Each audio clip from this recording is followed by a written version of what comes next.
Before we get to today's video, I want to show you my Averon treadmill. This is the newest piece of gym equipment. I've had it for a couple of weeks now, and a treadmill is super important as far as fat burning and having a good cardio experience for your workout routine. The only thing you have to focus on is distracting yourself because it can get pretty monotonous, and that's where Averon has you covered. Other than being a great looking treadmill and very sleek, it gamifies working out. It's got apps here, so if you want to watch YouTube TV, Netflix Prime, you've got Paramount Plus, Max, Disney Plus, all of those apps that you traditionally watch and consume media on.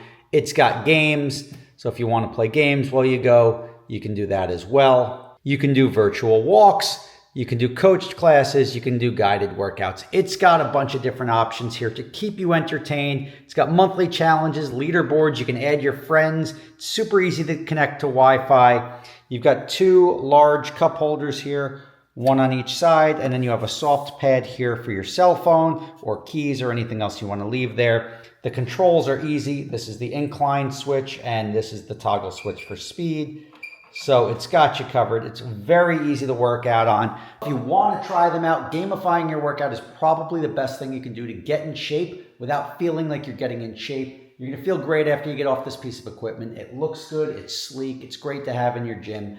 Check it out. There's a link in the description and a QR code on the screen to save you a couple of bucks. Thank you, Averon, for sponsoring today's video, and I will see you guys soon, hopefully looking a little bit better than you do now. What's up, everybody? Rob Ferretti here, and today we're going to talk about another rental company, not mine, but on the news feed I saw that Hertz through Thrifty, so Dollar Thrifty, Hertz, they're all one company, but the Hertz Corporation is using new technology. Now, I've never understood. Like, I've got exotic cars, so if somebody damages it, I have to fix it, right? Even if it's small damage, I may, like a rock chip here or there, what we'll deal with. But when somebody damages like a fender, I can't be like, oh, it's smaller than the golf ball or like less than 2 inches. That's always been the Hertz, Avis, the main rental car company motto is like, you could literally like go with a razor blade and put little nicks all over the car and you bring it back and they don't even count it as damage.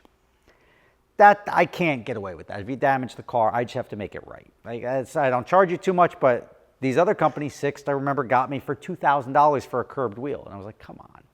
So I understand that they have to do their thing. They've got to make their money. They've got to make sure their fleet is as representative as possible. But now they've taken it to the next level.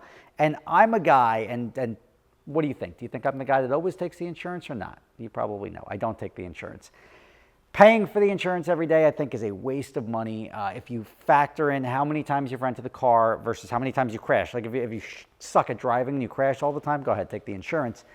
I don't do that. So in my estimation, for me to go out and spend money to, like, just say $10 a day times hundreds of days for that one time that I don't have to pay $400 for something, it's not worth it. It's not the best use of money.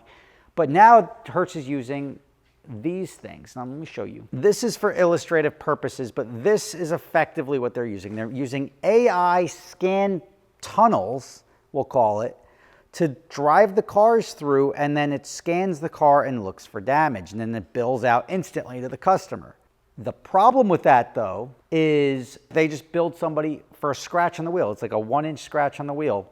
Billed the guy $440. And apparently the guy's having a tremendous time trying to fight that. Now, as a company that's so deep in debt like Hertz or any of these rental companies are, you could be like, all right, well, they're just trying to cover their ass. But no, that's not what you're looking for. Because a 1-inch scratch on the wheel costs virtually nothing to fix. It's probably $150 if they bother even fixing it. I question the fact whether Sixt fixed the wheel that I scraped versus just like, and they billed me for a new one. And I'm like, well, show me you bought a new one or just send me my old one back. And then I don't care what you do. You could get a used one, whatever. If I'm paying for a wheel, I want the damaged one back because I can fix it for $150 and sell it. Obviously, they didn't do that. Who knows what the hell happened. But at the end of the day, I am concerned with what they're doing because they're just billing people willy-nilly. But I don't think they're doing that as anything more than a conditioning measure. Now you're listening, right? What do you mean conditioning measure? Why? What? I think they're trying to force people to be like, you know what? I'll just take their insurance. Like for $10 a day, who cares? I don't have to ever deal with them hitting me with a $500 bill because it's more likely that they're going to hit me with a $500 bill.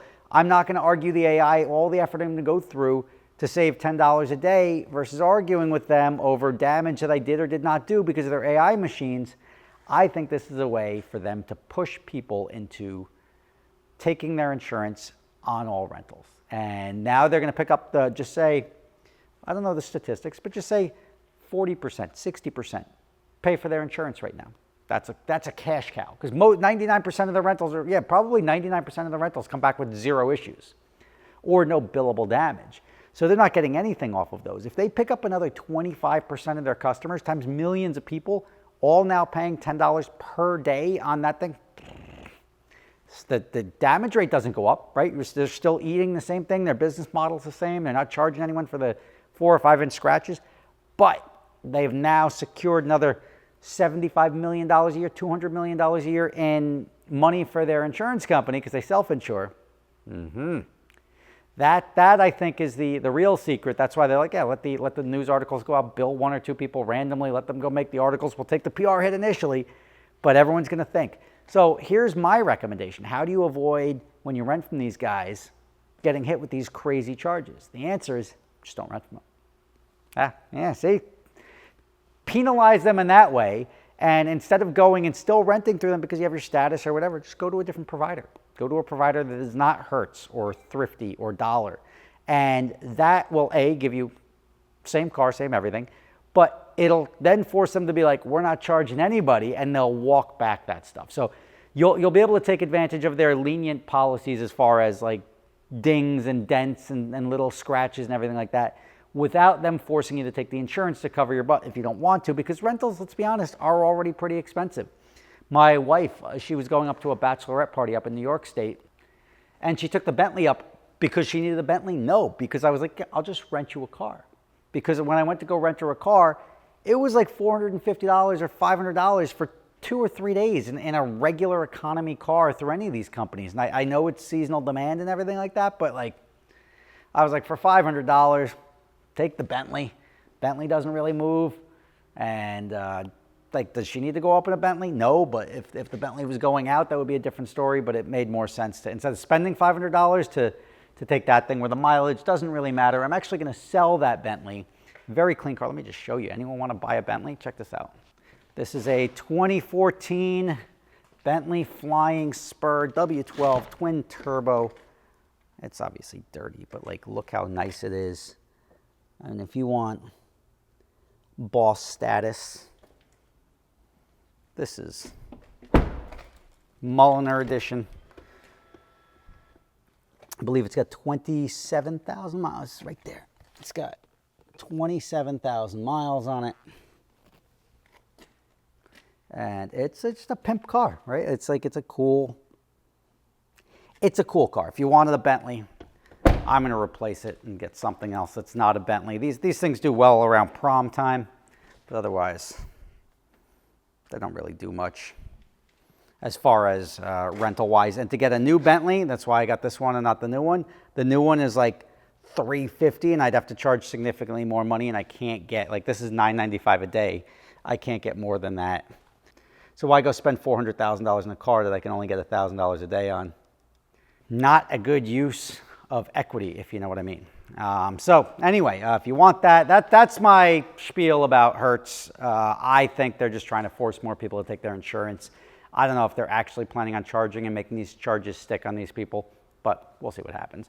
Rob Ferretti, thank you. Let me know your thoughts. If you've gotten caught by Hertz in this scenario and they've got you with the AI scanner, send me a message. I'll like do the proof and let other people know what's going on. If it's just a random AI glitch and they're just testing the market to see how people react, they're like, just hit a couple of people and see what happens and see if they push back and test the systems. That could have been it too. Who knows? We're going to find out. But I would just say, at this very moment, until this all blows over, you don't want to be the one dealing with the headaches. Skip Hertz, skip Dollar Thrifty, and go to somebody else. I hate to say go to Six, because Six screwed me previously, but just go to Fox. Fox Rent-A-Car. Anyone else? Any of the smaller players. Hopefully they'll step up their games with all this new business they're going to get from everybody avoiding the AI scanners. Who knows what's going to happen? Rob Ferretti, enjoy your July 4th weekend. I will see you soon, and thank you for watching.